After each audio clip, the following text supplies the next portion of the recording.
Hi, it's Pastor Paul L. Anderson here at the Fountain of Raleigh Fellowship, where we believe God's blessings never stop flowing. It is Marvelous Monday. I hope you had a powerful weekend, a time in which we got a chance to celebrate the goodness of the Lord.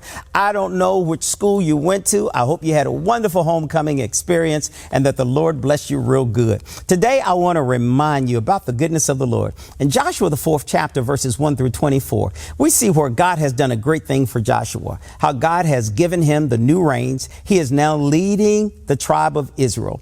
God has blessed them. Moses is now dead, and now he gets to the place. Moses has allowed them to be his followers, how they followed Moses because Moses was following God.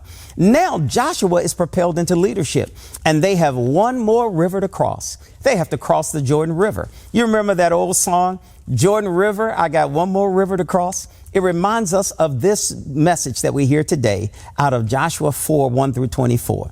Now Joshua has told the people it's time to cross the Jordan. And look at what he does. He chooses 12 men, one from each tribes, the 12 tribes of Israel.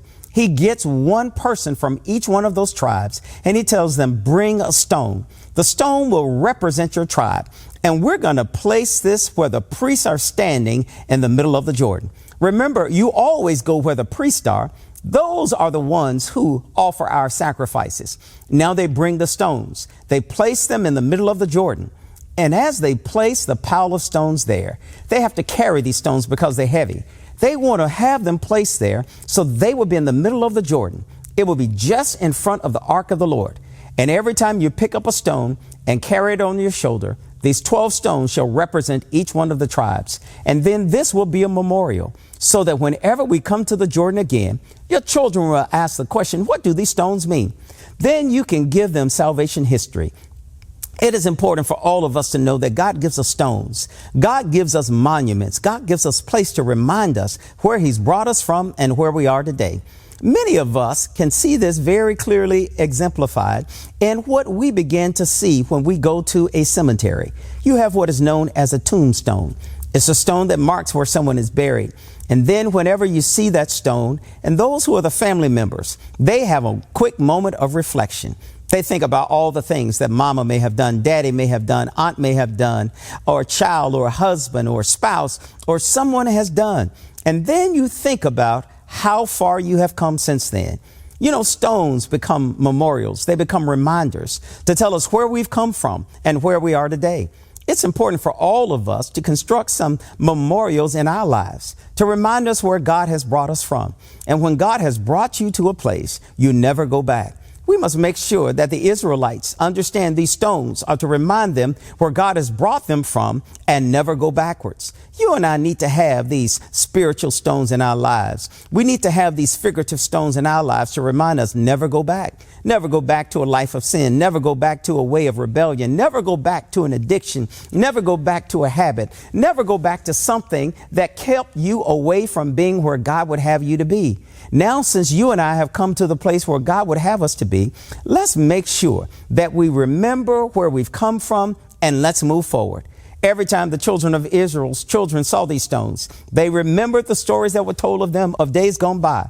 Let's remember the stories. We must all go forward. Let's ask the question, what do these stones mean?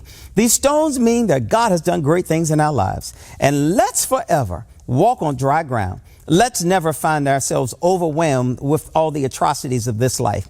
Let us remember we've crossed our Jordan. We've crossed our Red Sea. We've come out of bondage and now we're free.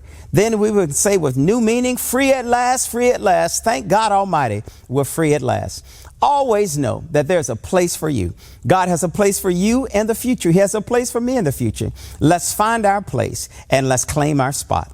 Always know that you're exceedingly and abundantly blessed. And God has a great blessing in store for you in this year of 2023. May it be bigger and better than you ever envisioned it to be. And take the Lord with you everywhere you go. And we'll talk to you again on tomorrow. To sow a seed to the Fountain of Raleigh Fellowship, visit our newly redesigned website, thefountainofraleigh.org, and select Sow a Seed from the homepage. Also, giving has been made easier with the new Fountain of Raleigh app, available now in the Apple App Store and Google Play Store. Download today, select Giving from the main menu, and then follow the directions to complete your giving through Subsplash. Thank you so very much for all of your gifts and donations that you've given to the Fountain of Raleigh Fellowship. We thank you for what you've done in the past, what you're currently doing, and what you will do in the future. Your gifts and donations helps us to spread the gospel of Jesus Christ, not only locally, but throughout the world. Thank you again for your gifts, and may God continue to richly bless you. It is here at the Fountain that we believe that we are exceedingly and abundantly blessed, and may you receive those blessings that God has in store for you.